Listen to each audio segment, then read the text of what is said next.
Good morning and hello. It's Peter Wright and Kathleen Beauvais in Ontario, Canada, with episode 4 of the Yakking podcast, where we talk a little bit about everything about nothing. But seriously, we talk about life, business, and more, and we bring you tips and ideas for the changing world that we live in. We have another really interesting guest for you today, and I'm going to hand over to Kathleen to introduce him. Yes, hello everyone and welcome. Good to have you. To our listeners, we do have a special guest today. His name is Stephen McInnes.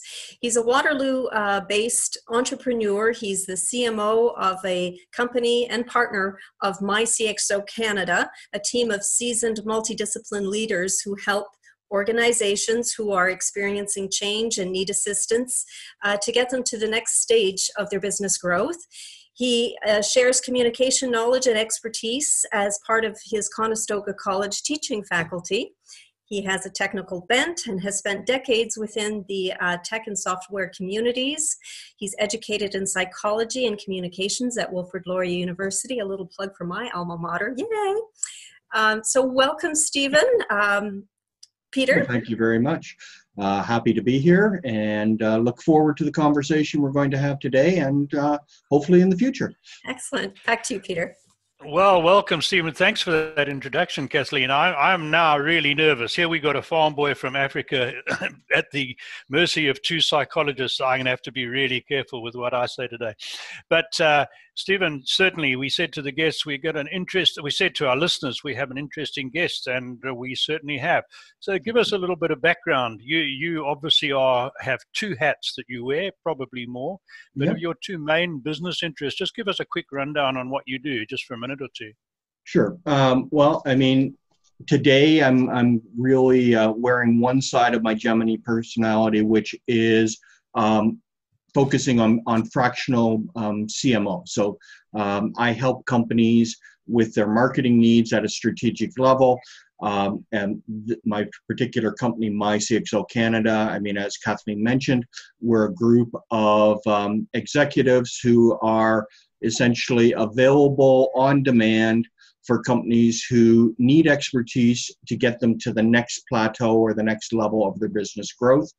And they may not have the critical mass to afford that role full time. I personally, drawing on my background in psychology and communications, am driven by a strong interest in what motivates people to make decisions. And I mean, really, what is marketing except figuring out how people make their decisions to buy a product or service. So for me, over the past many decades, more than I'd care to admit at times, I've worked with companies, often in the tech space, to build and grow their strategy and then figure out the tactics that they're going to apply to accomplish the goals that they want. Great. Yeah, excellent. Yeah, very interesting. And you mentioned strategy. We're going to come back to it a little later, but I know Kathleen's got a burning question to start off with. So Kathleen, back to you.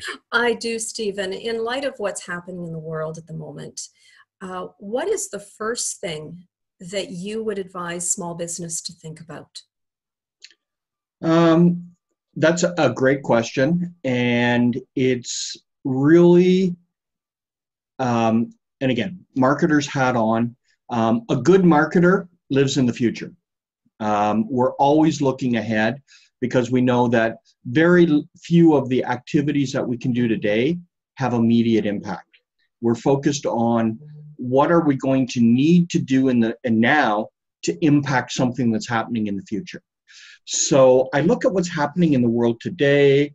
I mean, we've got the various lockdowns, we've got social distancing, we've got the face of business has changed. And I would like to say it's changed temporarily, but we don't know. And that's our biggest thing right now is we really don't know the impact long-term that this is going to have. All we know is there is an impact and there will be an impact.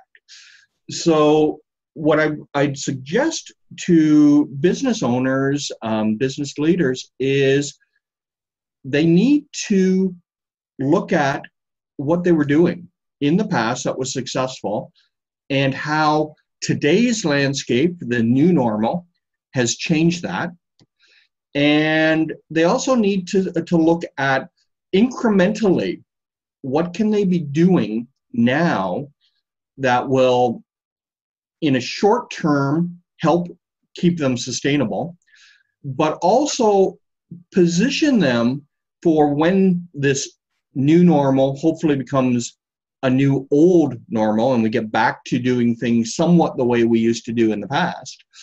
How they're going to take what they've learned during these next weeks, months, hopefully not years, and apply that to their customers. And it's, I mean, everything that I'm thinking of, it's not paradigm shifts. It's traditional marketing approaches.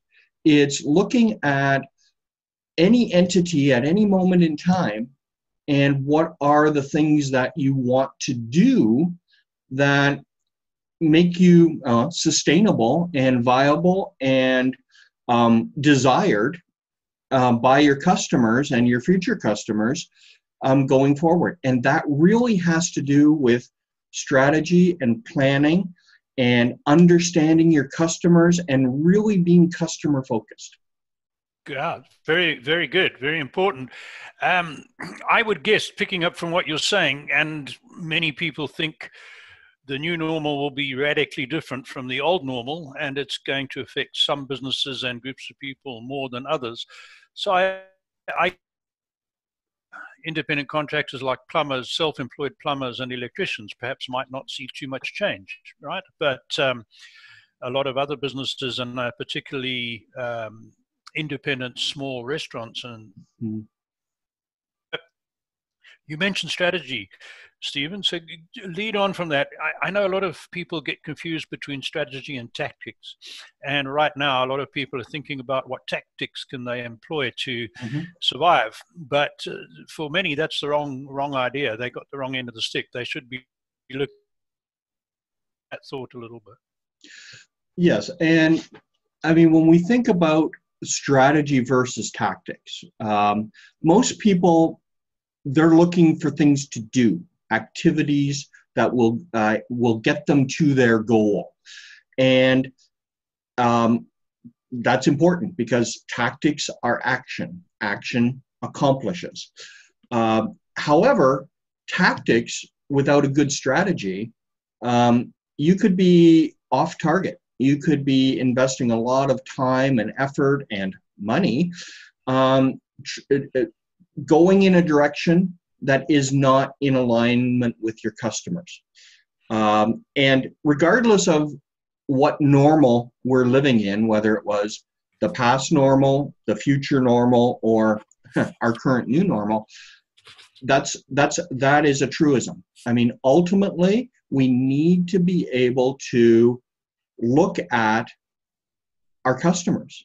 I mean, a good marketing strategy is customer based. It has to be, because if you don't understand your customers, if you don't understand how they think, what their buyer journey looks like, and what is going to motivate them to align themselves to you, it doesn't matter what you're doing from an activity standpoint. I mean, you can have some great creative. You can be doing all sorts of wonderful things. You can get all sorts of traffic on the digital world, connections, likes, and ultimately, if that's not converting, it means you're not in alignment with your customers. Absolutely. So I think go ahead. Example of what you're talking about was Kodak. If we think back to the demise of Kodak, they had some wonderful tactics of marketing and advertising, but their strategy was all wrong. They were trying to perpetuate the conventional print camera, and digital came in, and that was the end of a huge company that had been around for 100 years. So, prime example. Sorry, I cut you off. You were going to add a little bit more on that. And I mean, that is an ideal example of disruption in the marketplace. Yep. I mean, we've also got the example of Apple and iTunes. And I mean, wouldn't it have been wonderful to be a fly on the wall the first time somebody suggested, hey, let's just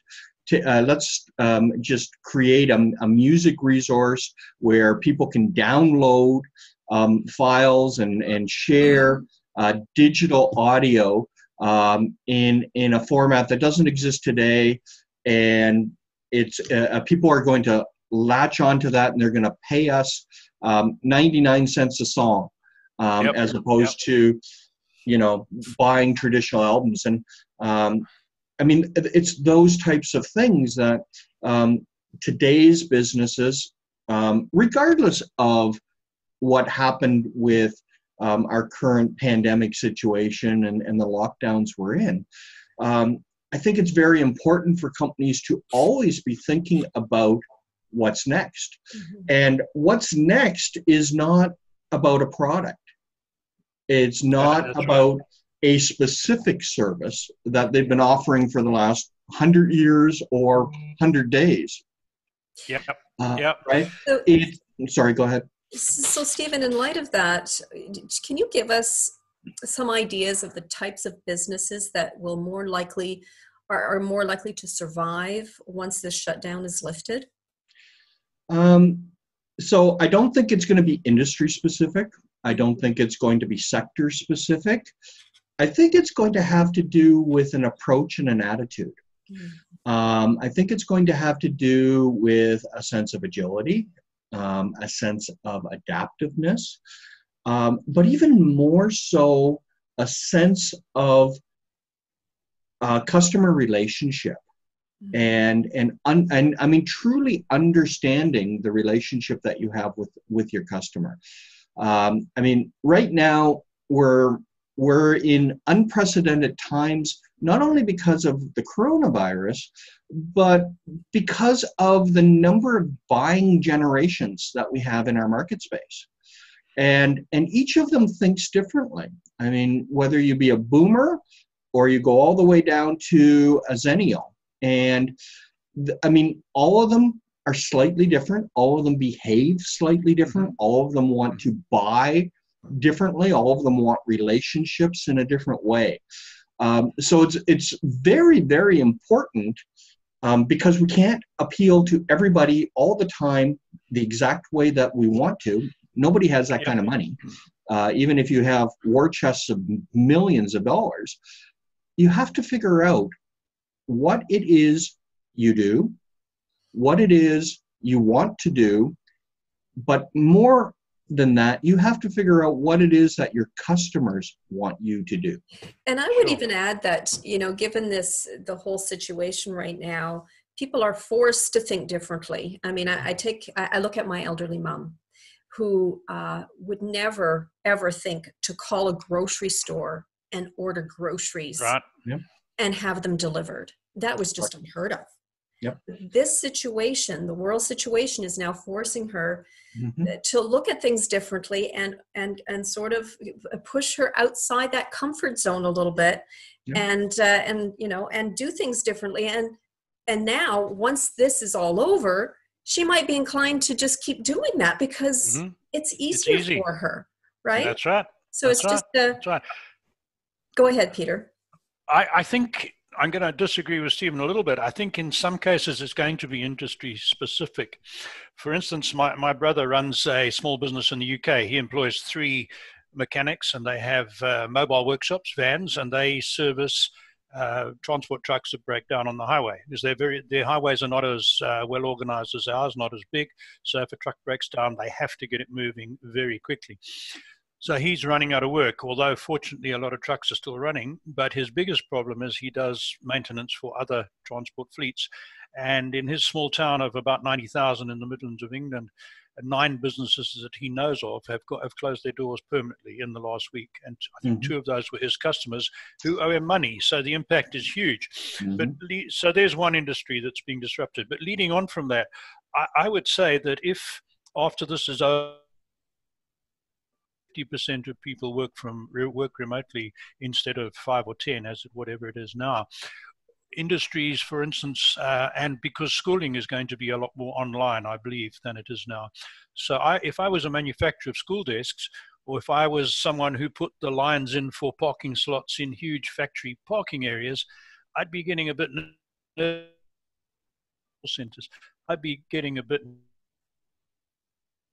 The other one I think will be disrupted. Peter, you're breaking up a little bit, so we're just. Oh, sorry. Yes. Well, let Stephen respond to that one then. Yeah, carry on. So I agree that during this transitional period, there are going to be a lot of companies that if they aren't able to, and I won't say evolve because there's not time to evolve. If they're not able to revolutionize what they're doing, they may not come out the other end, regardless of the government subsidies and assistance that is being applied. And basically what I was looking at probably was, again, marketing mind, looking more in the future, looking to the after. It's the companies who have made it out the other end, they're going to be the companies whose continued success is based on their ability to continually meet the needs of their changing market. And I mean, you're right. There are a lot of changes that are going to happen in buyer behaviors, driven by what we've learned we can really do during this time. I mean, anybody who has worked from home, in my case, for the past, 15 years, in various capacities, it's, what you can accomplish. You have the tools in place, and you're adaptive, and you figure out what to do. Companies who have been very traditional in, you come to work, you punch a clock, we want control over what you're doing, we want to micromanage you, they're going to find that style, is not a good style going forward with the incoming generations that are going to be in management and leading companies, and already are. And workers are going to look at it and say, you know what? We were able to do our jobs from home. We were able to do it remotely. I think we really need to look at our business as a whole. So the companies that are able to align to their customers, who say now, you know what, here's how I want to get my services delivered. Here's how I want to buy my products. Here's how I want to have you interact with me.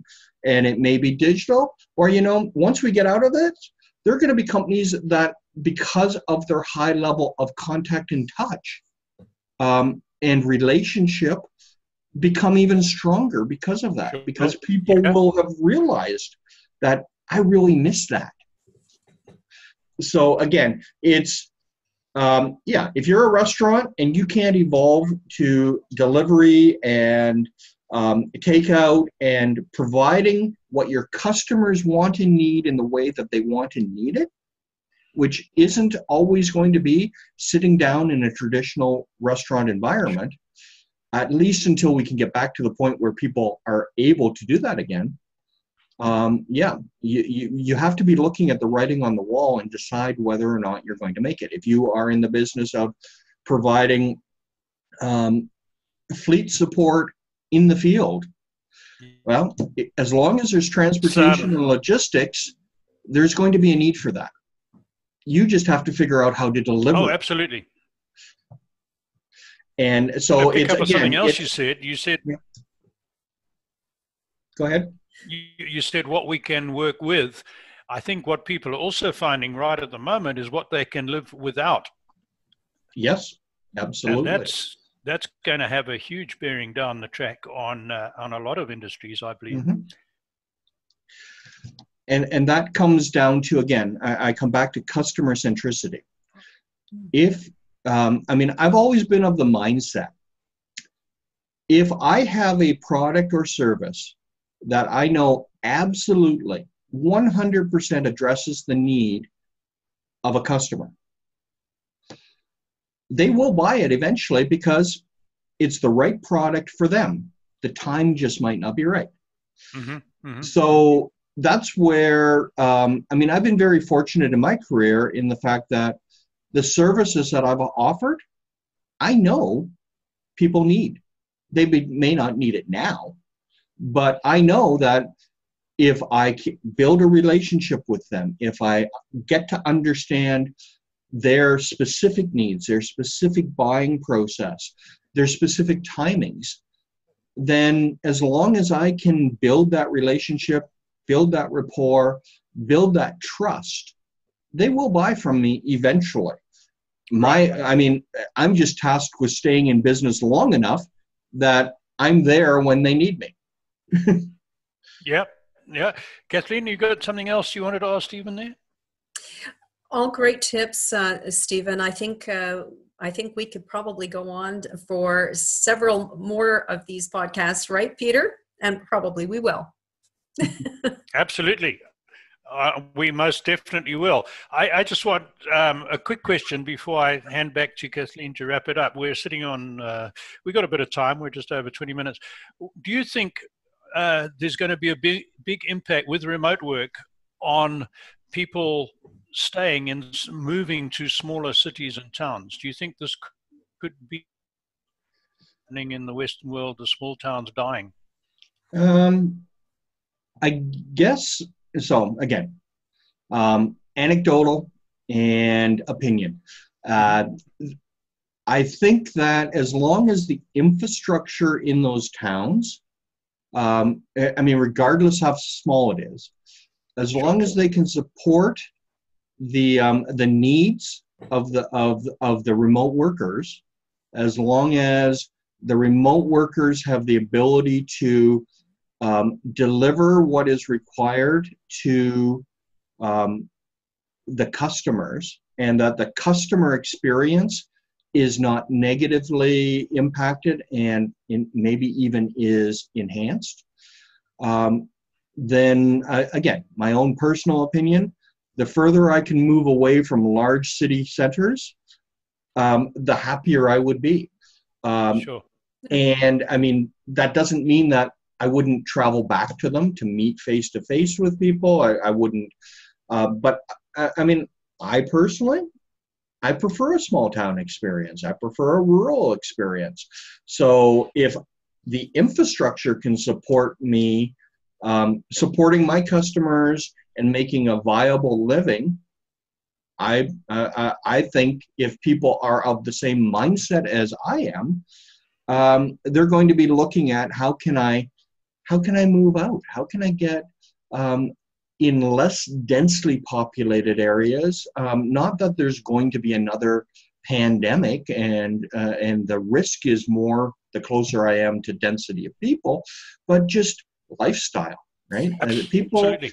People, whether it be, we're seeing it, and not right now because of the pandemic, but the nomadic lifestyle. All the digital nomads that are out there, we see people who are moving towards a minimalist lifestyle where they're, having the house or having the condo downtown Toronto is becoming less important, right? For a certain generation. Exactly. Well, we're running out of time, and we're running out of time. Yes, so I'm going to let you wrap it, Kathleen. I'm going to leave it to you to wrap it up. Stephen, if our listeners and viewers would like to reach out to you, how do they do that? They can go to my website, which is mycxo.ca, or they can find me on LinkedIn. Stephen McInnes, and they can also, just for quick, my easiest email is s2@mycxo.ca. And we'll be sure to include those links, won't we, Peter? And we will. Thoroughly enjoyed having you, Stephen, and I'm sure that we can go on for several more podcast to talk about this topic, and we will. So on behalf of myself Absolutely. and Peter, thanks again for joining us today, Stephen, and we'll be sure to get back to you and do more of these. Take care. Thank you. Bye-bye, everyone. Thanks for tuning in. Bye.